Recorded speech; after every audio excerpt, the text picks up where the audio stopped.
يا بني إسرائيل اذكروا نعمتي التي أنعمت عليكم وأني فضلتكم على العالمين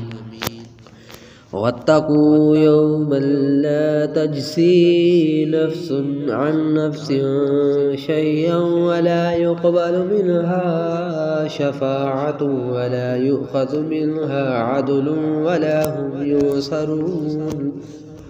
وإذ نجيناكم من آل فرعون يسومونكم سوء العذاب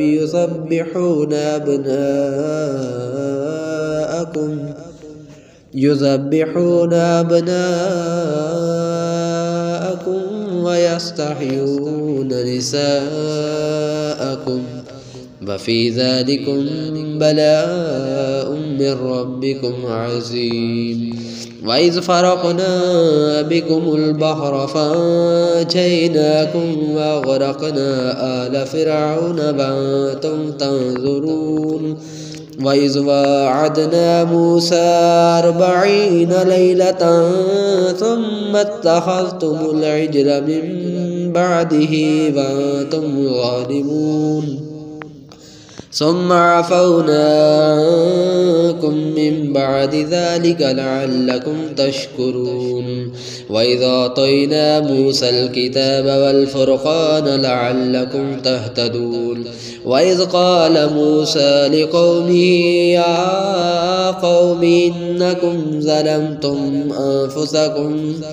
إنكم ظلمتم أنفسكم باتخاذكم العجل فتوبوا إلى بارئكم فاقتلوا أنفسكم ذلكم خير لكم عند بارئكم فتاب عليكم إنه هو التواب الرحيم وإذ قلتم يا موسى لن نؤمن لك حتى نرى الله جهرة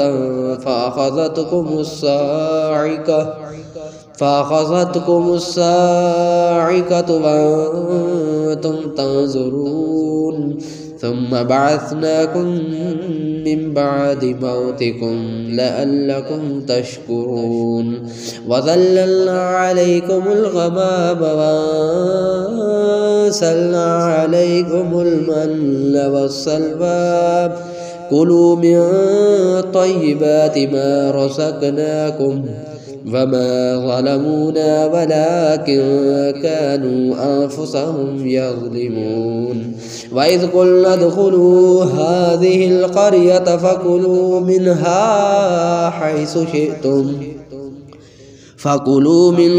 حيث شئتم رغدا وادخلوا الباب سجدا وقولوا حطة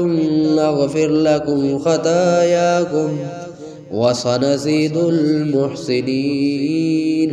فبدل الذين ظلموا قولا غير الذي قيل لهم فأنزلنا على